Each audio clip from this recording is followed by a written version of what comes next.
Service. I'm going to go and look at his bio page. OK, and while you do that, let's talk to our politicians for the last time on breakfast. Richard Marles, Labor MP, Josh Frydenberg, Liberal MP, join us to pick over politics. Good morning to you both. Great to have you on. Good morning, Paul. How are you? Richard?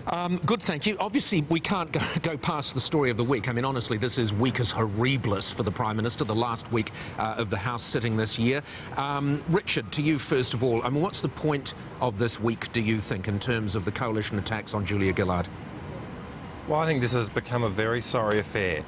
All 20 questions so far in question time have been devoted to smear from the opposition.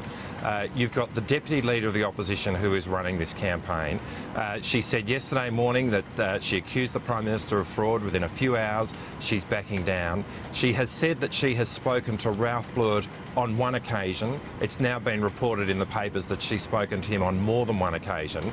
You know, we're not running this campaign, but if you're going to run a campaign and that's about honesty and integrity, that has to be the standard by which you run it, and Julie Bishop has failed. All right, and Josh, there's only really one course for her now.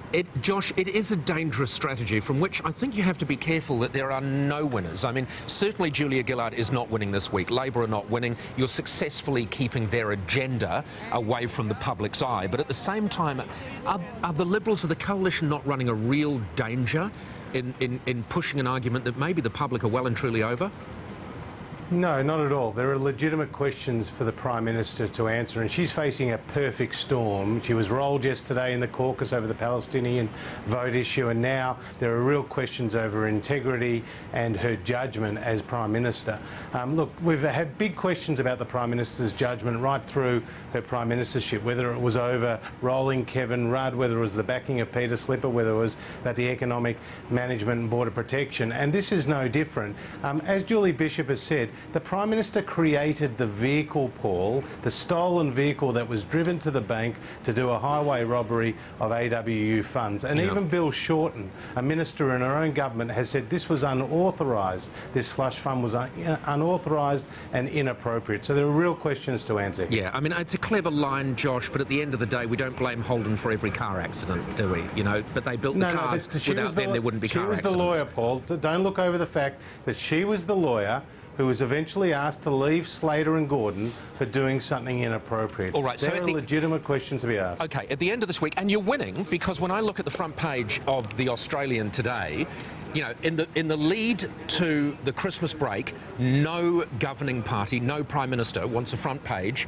on a nationwide paper like that to appear. So from that point of view, you're doing your job right. Can you put in one line, one sentence, what you are trying to achieve this week, what the coalition is trying to achieve?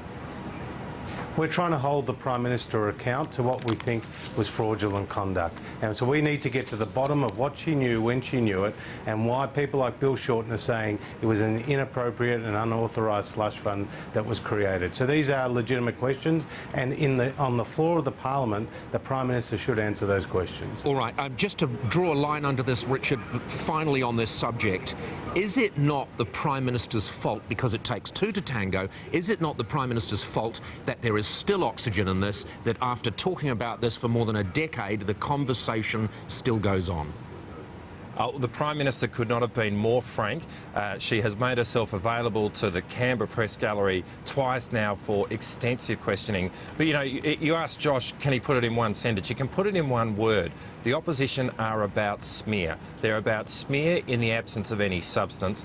The opposition leader himself has gone completely silent. If Marcel Marceau was leading the opposition, we'd hear more from him this week. Well, hang on a sec. See, now this is interesting, Richard. This is interesting because that's about smear as well. I think you're both as bad as each other. When the Prime Minister stands up... That's about the fact that he is sitting there completely mute. OK, well, and so he is, and she's being questioned, and yet your leader, the leader of Australia, is criticising the person that's sitting there mute, and we all know why he's sitting there mute, rather than answering the questions, rather than facing the chorus against her. Well, I'm not sure why he's there. He's there mute because this is a man who lacks courage. But at the end of the day, people would argue that that's a slur as well from both sides. No substantive question has been asked from him this week. All right. Have it both ways, Richard. Yeah, all right, let's talk about the last sitting week, because pretty much this is the way things are going to appear in Parliament for the rest of the week, I would imagine. As you both look back, I'll start with you, Josh. As you both look back, what is your highlight from 2012? Look, I think it was a bipartisan commitment to the National Disability Insurance Scheme. This is a big issue in my electorate and right across Australia because people realise the current system is broken, Paul. Yep. People with the disabilities and their carers don't get sufficient support, and they get treated if they're based on which state they're in or how they got a particular disability. So I think that's a real highlight for the Parliament. All right, and Richard, your highlight from the year? Josh mentioned the National Disability Insurance Scheme. That's certainly a highlight. I guess for me personally, working on the UN Security Council campaign was a fantastic achievement for the country, and it was an incredible experience for me, and it was a real pleasure to be a part of it. And a very tangible achievement, yet, for the country, as you say. Richard Marles, Josh Frydenberg, both of you, thank you very much for your involvement in the programme since it's been on. Take care. Thanks, Paul. Thanks for Josh. everything. Bye.